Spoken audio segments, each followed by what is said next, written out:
Cenário Brasil, com Fernando Schiller. O assunto hoje para o cientista político Fernando Schiller no Jornal Gente da Rádio Bandeirantes é a PEC dos combustíveis. O governo quer reduzir a inflação com a retirada de impostos e os governadores já começam a se mobilizar aí para evitar a entrada do ICMS nessa proposta de emenda constitucional. E aí, Schiller, bom dia para você. Tudo bem, Pedro? Tudo bem, Cláudio? Olha, mágica, de novo nós estamos querendo fazer mágica, né?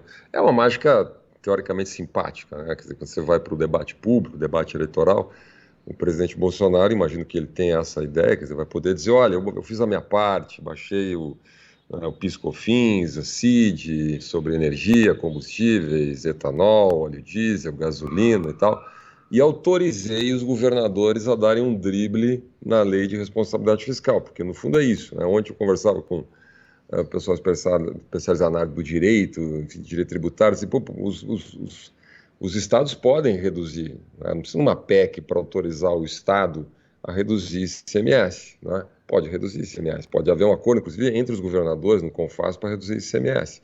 O problema é que tem que haver uma compensação, segundo determina a lei de responsabilidade fiscal. Vamos lembrar, uma lei lá de 2000, uma lei importante para o país, que deu seriedade fiscal, e a lei diz o seguinte, você quer reduzir receita, não tem nenhum problema, você tem duas alternativas. Ou você corta na carne, faz alguma reforma, reduz despesa em caráter permanente, ou seja, você dá sustentabilidade para uma redução de carga tributária, né?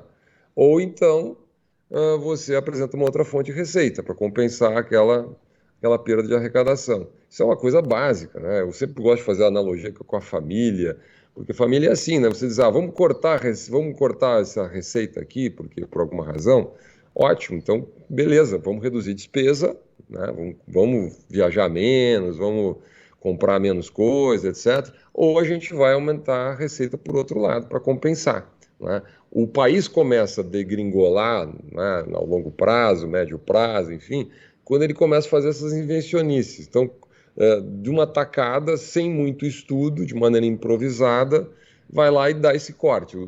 Quer dizer, os cálculos que se tem é que na esfera da União a gente teria algo na faixa de 57, 60 bilhões de perda de arrecadação, né? Perda de arrecadação. Por um lado, pode ser positivo, alguém pode dizer, esse dinheiro fica no bolso do contribuinte, ótimo, né?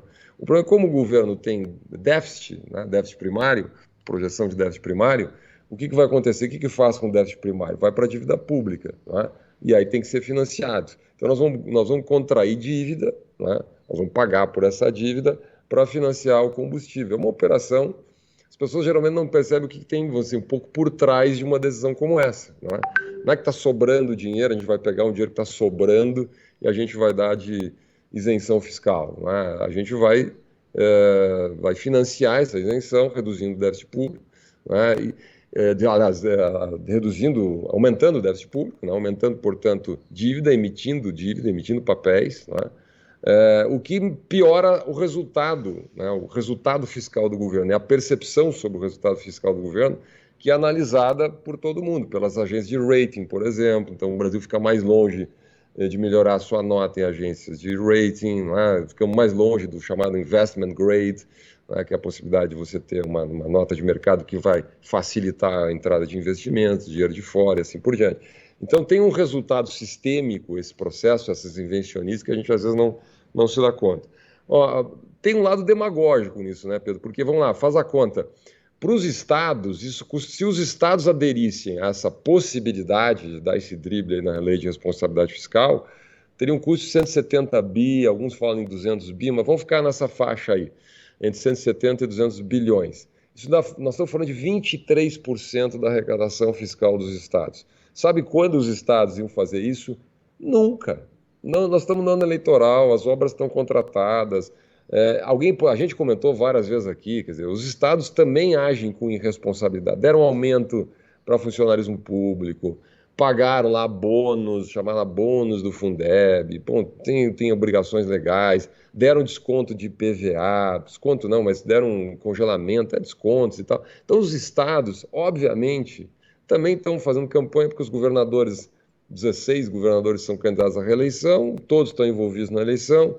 Agora, vamos imaginar, os governadores estão anunciando, tiveram reunião do CONFAS, a última reunião do CONFAS, secretário de Fazenda do ano, determinou o fim do congelamento, vai ter, quer dizer, do ICMS combustíveis, quer dizer, que alguém imagina que os estados vão zerar 23% da arrecadação tributária? Quer dizer, então, obviamente, se a demagogia é para o presidente Bolsonaro ir para a televisão, para o rádio, etc., campanha eleitoral, dizer, olha, eu fiz minha parte, agora façam a de vocês, não quero constranger ninguém, né? Mas na prática é um tipo de constrangimento. Né? Então, assim, não tem planejamento. Outra coisa que me impressiona disso é o seguinte, Pedro e Cláudio, o presidente anuncia uma medida, mas cadê o texto?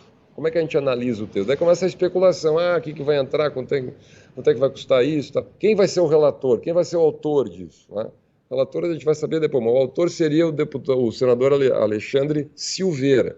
Olha, o senador Alexandre Silveira não é senador, ele é diretor da área jurídica lá do Senado, é presidente do PSD lá de Minas Gerais, muito amigo do senador Rodrigo Pacheco. Ele vai entrar, porque ele é suplente do senador Anastasia, então ele vai entrar ainda, vai tomar posse.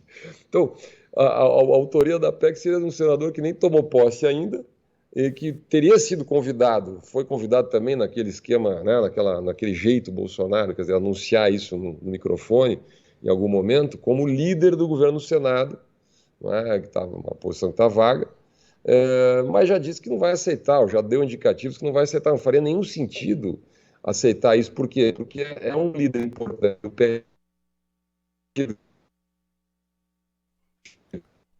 Probleminha no sinal aqui da internet, na conexão com o cientista político Fernando Schiller, que está conversando conosco nessa manhã sobre essa questão da PEC dos combustíveis, né, que vai ser pautada pelo governo.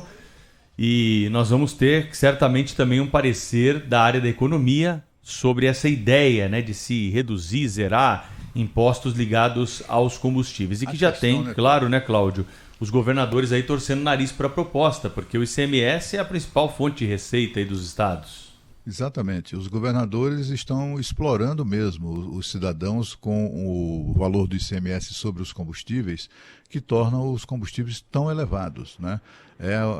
O principal fator de elevação do preço do combustível é o ICMS mesmo, né? O governo federal também leva a sua parte, né, com os impostos federais. Essa medida provisória que o presidente anunciou é de excluir os impostos federais dos combustíveis. Se for isso, dá ali uma reduçãozinha legal, mas não é suficiente para restabelecer aí a civilidade, né, nas relações entre a Petrobras, o combustível, né, o valor do combustível e os cidadãos. E a gente vê que a discussão toda são de conveniência. Ninguém quer abrir mão do que ganha com isso, né? Os governadores não querem abrir mão, os acionistas tampouco, não só a União, que recebe uma baba de dinheiro na hora dos dividendos, e também os acionistas privados, sobretudo estes, que são eles quem mandam de fato na Petrobras, são os acionistas privados. Tem gente simples, tem trabalhadores que usaram o FGTS para comprar ações da Petrobras, mas o grosso mesmo é de gente muito forte, muito rica, muito poderosa, que não quer abrir mão de jeito nenhum dessa política absolutamente inescrupulosa da Petrobras de achacar o povo brasileiro com aumentos seguidos, irracionais e absolutamente, condenáveis. Schiller está de volta aqui para concluir o seu raciocínio, a sua tese a respeito desse assunto. Fala, Schiller. Olha, para fechar aqui, Pedro, primeiro, então, eu acho que o ponto central é a insustentabilidade. Quer dizer, eu acho que o Brasil precisa aprender a fazer política pública com previsibilidade. Tem que fazer estudo técnico, tem que entender o que vai acontecer, o efeito sistêmico disso. Então, assim, mesmo que a gente zerasse esse ICMS, os governadores topassem isso, não vão topar. O governo federal faça isso agora, porque ano eleitoral, o último ano do governo, o presidente Bolsonaro não está muito interessado em muita sustentabilidade fiscal e tal. Entre nós, daria para continuar fazendo isso nos próximos anos? Né? Então, isso é uma medida paliativa, tem um efeito. Se zerar só a PIS, COFINS, CID, etc., se calcula aí que pode ter um efeito de 9%, sobre o preço da gasolina, pouco menos sobre diesel. Bom, tem variações de cálculo aí. Tá? Não resolve o problema, dá uma pequena aliviada, dá um discurso de campanha, né? Mas não tem nenhuma sustentabilidade. Agora, o Cláudio tocou num ponto interessante para fechar aqui, Pedro. Ninguém tem muita alternativa também. A verdade é essa. Né? A PEC que está sendo preparada lá pelo senador Jean Paul Prates no Senado, que tem apoio dos governadores, tá? Porque o senador Jean Paul Prates é do PT, junto com o governador Wellington Dias, que coordena esse fórum de governadores, também é uma invencionice.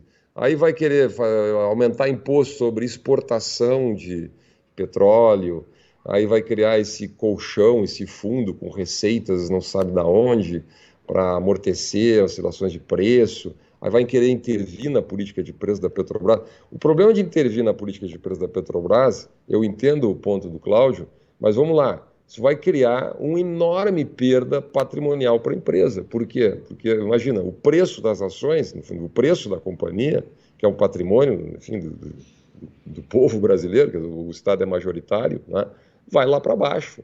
Vai lá para baixo. Então, não tem mágica nesse negócio. Por que alguém investiria na Petrobras se o governo brasileiro ficasse arbitrando o preço e a Petrobras fizesse de conta que não integra um mercado globalizado? Esse que é o problema. É por isso que o Pedro Parente fez essa paridade de preço internacional. E eu quero dizer, viu, Cláudio, que não tem saída fácil para isso. Eu entendo perfeitamente esse argumento, né? Agora, a solução lógica para isso seria, então, fechar a capital da Petrobras, ser uma empresa inteiramente estatal, não uma empresa de acionista com capital em bolsa, né, com ações em bolsa, porque não tem sentido você ter ações em bolsa, você ser uma empresa de capital aberto, você ser uma SA, e você fazer uma gestão que simplesmente atenda à demanda política do sócio majoritário. Né? Eu ainda acho, para dizer para vocês aqui, para botar minha colher aqui nesse pudim aqui, a única solução disso, a longo prazo, médio prazo, é você ter a privatização, o fatiamento da Petrobras, ou seja, você tem que ter uma solução concorrencial de mercado. O problema é que a Petrobras ela atua monopolisticamente, e aí surge sempre essa tentação, intervir na Petrobras, como é que faz e tal. O barril do petróleo vai a $100, não sei, já está em 90, não sabe isso, quer dizer, né? Mas você tem muito cenário de estabilidade global, como é que faz isso? Né? Então nós ficamos discutindo aqui o detalhe de como é que dá uma mágica aqui, uma mágica ali. Olha, para fechar mesmo meu ponto aqui, na minha impressão, Pedro e Cláudio, o presidente Bolsonaro faz o seu velho estilo. Ele joga uma bomba de informação, pauta o debate político durante alguns dias, depois percebe que não tem viabilidade política, mas vamos lá, ele gerou um certo discurso de campanha, um certo discurso político, que durante algum tempo coloca ele aí no protagonismo do debate. Eu acho que é isso que a gente está vivendo mais uma vez. Eu acho que a solução mesmo é privatizar, é fatiar, não pode privatizar o que tem hoje, porque aí seria uma loucura, mas tem que primeiro dividir essa empresa em muitas outras e privatizar cada uma delas. Eu acho que essa é a solução. Não pode a gente continuar pagando o preço de uma empresa que é estatal e finge que é privada, né? Se comporta como empresa privada, com ações na bolsa, com os acionistas mandando e desmandando, os minoritários, né? Porque eles têm o discurso, eles têm a narrativa política, tem todo o apoio aí da inteligência neoliberal, e aí eles nadam de braçadas nessa coisa aí, né? É preciso colocar concorrente aqui, petroleiras aqui do mundo inteiro para concorrer com a Petrobras. Aí isso sim vai desabar o preço. Fernando Schiller volta ao longo da semana aqui no Jornal Gente da Rádio Bandeirantes. Algo mais a acrescentar, Schiller? Não, concordar totalmente com o Cláudio aqui, porque não adianta substituir o monopólio público por um monopólio privado. Então você tem que gerar concorrência. No fundo, o problema não é ser público ou privado, é ter concorrência, que hoje não tem, né? Concordo inteiramente. Mas boa semana para todos. Valeu, Schiller. Schiller volta aqui conosco ao longo da semana com mais comentários, né, opiniões e análise do cenário político. 8h30 marcou o quinto sinal.